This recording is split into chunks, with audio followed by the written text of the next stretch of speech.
Money supply की हम बात करेंगे इस वीडियो में, क्योंकि पिछली वीडियो में मनी सप्लाई की बात नहीं कर पाए थे। देखिए, मनी सप्लाई में आपको 5 चीज़ें देखनी है। अभी आप लिख सकते हैं इसको, मैं पर्टिकुलर चीज़ों को कवर करूँगा। इसमें M0, M1, M2, M3, M4 ये 5 चीज़ें होती हैं। सब में आपका कुछ मनी होता है, कुछ अमाउंट ऑफ मनी कैसे होता है, अभी मैं इसके बारे में बात करूँगा। आप पर्टिकुलर चीज़ों को लिख सकते हैं, ठीक है। पहले M0 देखते हैं क्या होता है। M0 जो होता है, इसमें क्या होता है आपका, ये हाई पावर्ड मनी होता है, ठीक है। हाई पावर्ड मनी, क्योंकि इसमें मनी के ये जितने भी हैं M0, M1, M2, M3, M4, ये आपका जो भी है ये मनी का डेफिनेशन है, ठीक है। इसमें मनी को कौन कौन से कैटेगरी के मनी को किसके सेक्शन में रखा जाएगा उसकी पर्टिकुलर बात होगी। तो पहले में हाई पावर्ड मनी क्यों बोला जाता है, क्योंकि देखिए इसको हाई पावर्ड मनी भी बोला जाता है, या फिर इसको रिजर्व मनी बोला जाता है, रिजर्व मनी, या फिर इसको मॉनेटरी बेस बोला जाता है, ठीक है। इसमें कौन कौन सी मनी आती है। पहला इसमें आता है currency in circulation. Currency in circulation, अब ये क्या होता है, करेंसी जो सर्कुलेट कर रहा है, जो भी आपके पास पैसे हैं, जिसके पास पैसे सर्कुलेट कर रहे हैं मार्केट में, ये आपका करेंसी इन सर्कुलेशन पहला आ गया, ठीक है।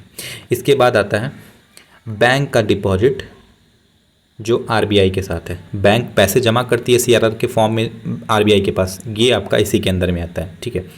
अदर डिपॉजिट विथ आरबीआई, और भी जितनी भी डिपॉजिट होती है जो बैंक करती है आरबीआई के साथ, जैसे कि एमएसएफ के थ्रू कर सकते हैं, कुछ भी ऐसी चीज़ें हैं जो डिपॉजिट कर रही है आरबीआई के साथ, वो भी आपका M0 के अंदर में ही आता है, ठीक है। ये चीज़ें हो गई, ठीक।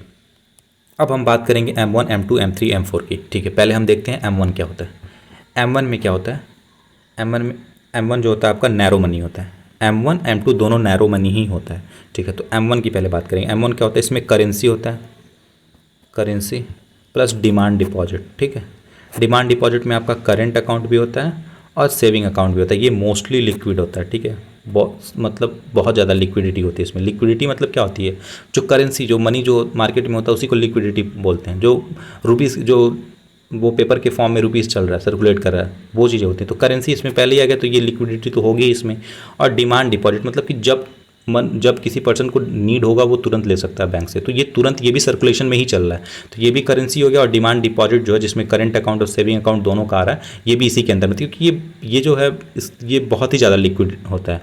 और लिक्विड क्यों होता है, क्योंकि हमको जब नीड है तभी पैसे चाहिए, हम जमा नहीं कर रहे हैं कुछ लॉन्ग टर्म के लिए, हमको तभी पैसा चाहिए जब हमको ज़रूरत है, ठीक है। तो ये चीज़ें होता है। तो डिमांड डिपॉजिट हो गया और करेंसी हो गया, ये M1 में आता है, ठीक।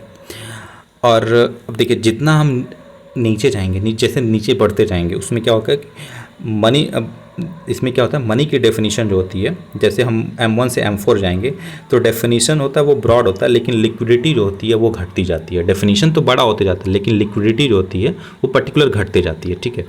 M2 की बात करेंगे अब। M2 भी आपका नैरो मनी के अंदर में ही आता है। M2 में क्या होता है, M1 तो आएगा, M1 का पूरा पार्ट आएगा, क्या था, करेंसी था और डिमांड डिपॉजिट, जिसमें करंट अकाउंट और सेविंग अकाउंट, ठीक है। M2 में M1 आएगा प्लस आपका पोस्ट ऑफिस सेविंग।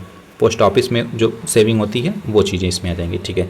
ये आपका M2 हो गया। M2 इक्वल टू ये था आपका, ठीक है, ये चीज़ें। अब अगला आता है M3 क्या होता है। M3 जो होता है, अब पोस्ट ऑफिस डिपॉजिट मतलब पोस्ट ऑफिस में जो पैसे जमा किए जाते हैं वही होती है, ठीक है। M3 क्या होता है, ये M3 ही आरबीआई यूज़ करता है अपने पॉलिसी के लिए, M3 का ही यूज़ करता है। इसमें क्या होता है, M1 होता है। M1 हम पढ़े थे, M1 क्या था, M1 currency plus demand deposit था, क्योंकि वो हाई लिक्विड होता है, ठीक है। M3 equal to M1 plus time deposit ये फिक्स होता है, रिकरेंस होता है डिपॉजिट, ठीक है। ये टाइम डिपॉजिट, पहले हम लोग क्या पढ़े थे, M1 में हम लोग क्या पढ़े थे, डिमांड डिपॉजिट। तो देखिए इसमें ये भी कवर है प्लस ये भी कवर है, इसका मतलब ब्रॉड मनी का डेफिनेशन ब्रॉड हो रहा है, लेकिन लिक्विडिटी घटते जा रही है, क्योंकि अब हम लोग इसमें टाइम डिपॉजिट की बात कर रहे हैं। टाइम डिपॉजिट क्या होता है कि एक टाइम के बाद पैसे चाहिए, तुरंत नहीं चाहिए, तो मतलब ये लिक्विड नहीं है, ये मार्केट में सर्कुलेट होने में बहुत टाइम लगेगा इसको।